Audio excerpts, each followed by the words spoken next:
Once upon a time, there was a man called John. From an early age, John had an avid curiosity about the world in which he lived. He would constantly ask hypothetical questions like, what would happen if a giant icicle fell into the garden? And often those around him simply didn't have the answers he was looking for.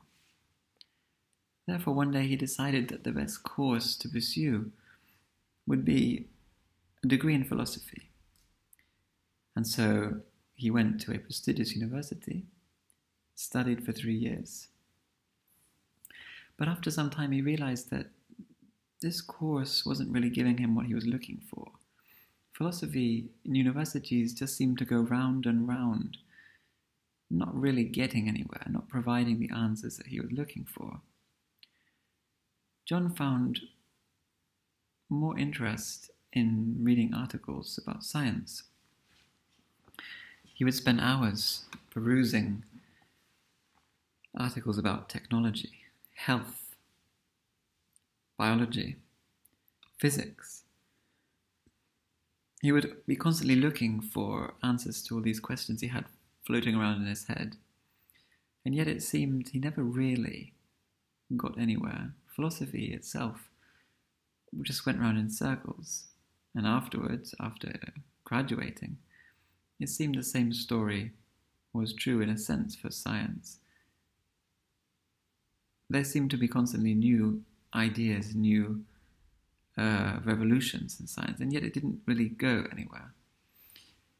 And so after some time, he began to wonder if there was something more, something unscientific perhaps.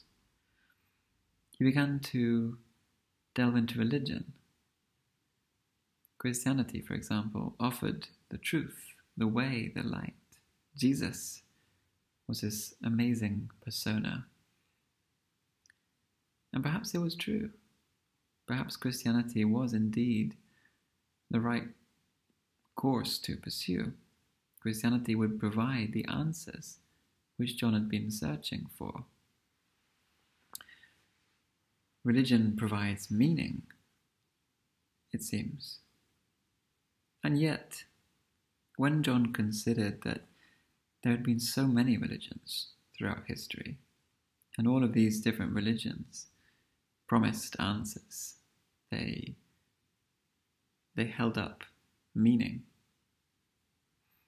And yet it was curious, John thought, that when religious people considered other religions, it immediately was clear to them how absurd and ridiculous and outdated some of these tenets were that the religions held.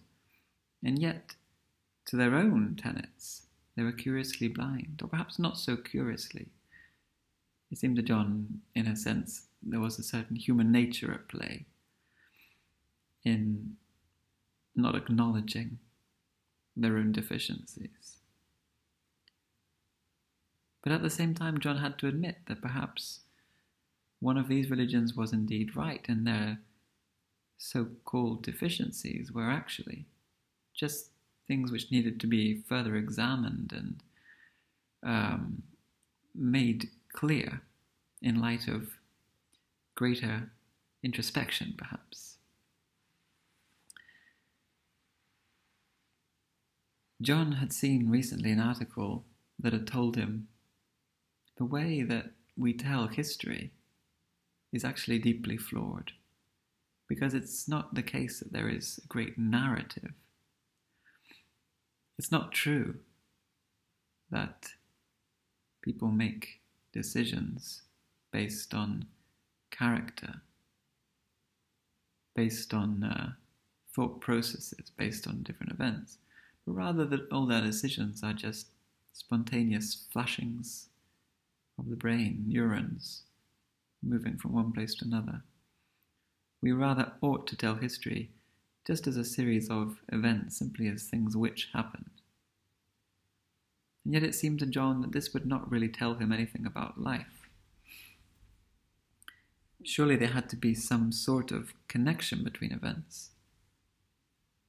Indeed, If determinism was true, then all things were predetermined from the beginning, before anything even started. From the very beginning of the universe, things happened because of other things. But John never really found any answers.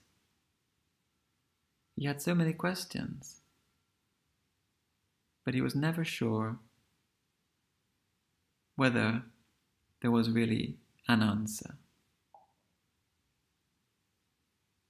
And that's the end of the story.